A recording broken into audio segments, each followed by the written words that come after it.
You will be watching episode 2 of 3, which will cover alternative paving, bioswales, and native plantings. We will be touring a transformed suburban backyard in San Luis Obispo County, California.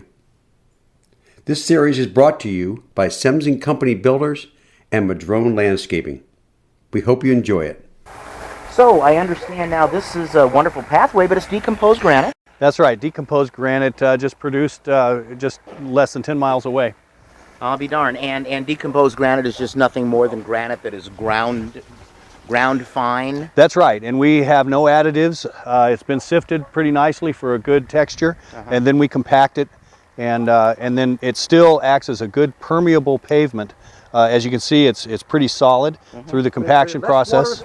It does let water through. So this is a great alternative to concrete and doing that kind of thing. It's much more, of course, energy conserving because you aren't shipping and bringing in all that concrete and all that stuff, and you're letting the water soak through it. It's beautiful looking. It looks wonderful. So this is definitely something you can do, and it probably costs less. It's much less expensive than concrete or other more permanent type of pavements. Now does this have to be repaired occasionally? Or? Yes, it does. Okay. It does. And so if I was to use this, I would recommend having a tamping tool along with your shovel, and you'd be ready to go. Oh, just a little bit here and there. That's right, as needed. As needed. Gotcha. As needed.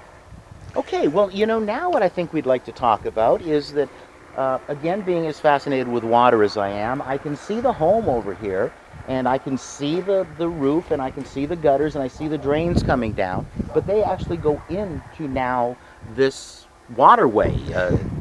The drainage system from the roof goes down through the downspouts into a piping system which at our earliest available time we led into a dry creek, which has been oversized in order to catch as much water and hold as much water as possible. It slowly makes its way through the yard, meandering fashion, and is caught in a small reservoir.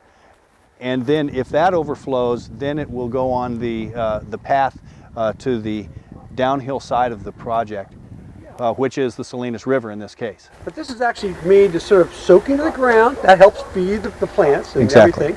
That also slows the water down. It fills up as the rain comes and gives it time to do that.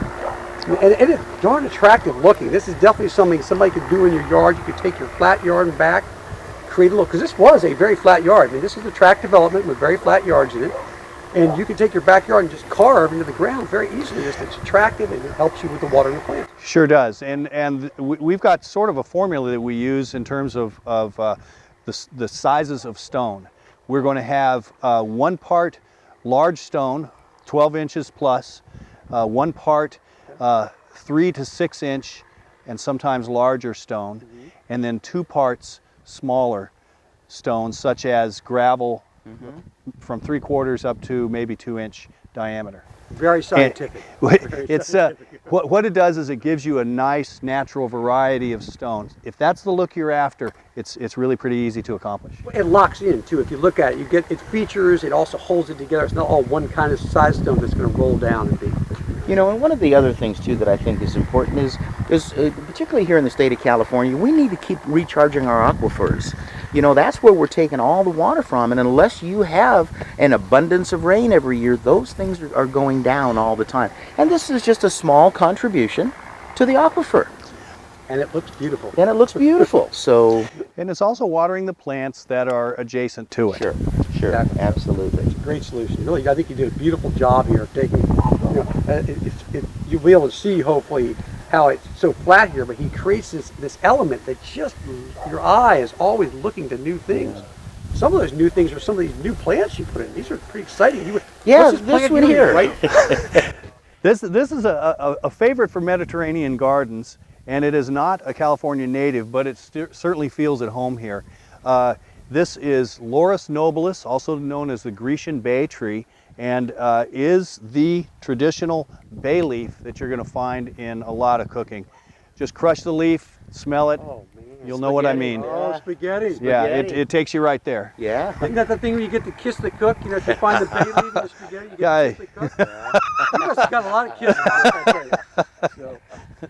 This helped. It helps. Anything can help. And a lot of the greenery that's around here, I mean, it's tolerant, and that's one of the things that we're looking at. What? And I noticed that for accent, you've got a tree that you planted here. That tree is called a catalpa. It's a cross between the native desert willow and the catalpa tree from back east. It is a gorgeous, flowering, deciduous tree, small in that, by that I mean 25 feet is probably its maximum height, maybe a 20-foot spread. It will spread out. Find that? They can find it. Yes, It's not something yes. custom. You can find it. Correct. Catalpa. This is not a rare plant. It's really widely available.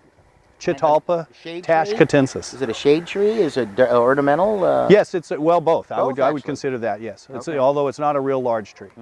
Some of the other trees we have are the southern magnolia by the patio, an evergreen tree, very large leaves, and very well mannered tree, and that it's not very messy.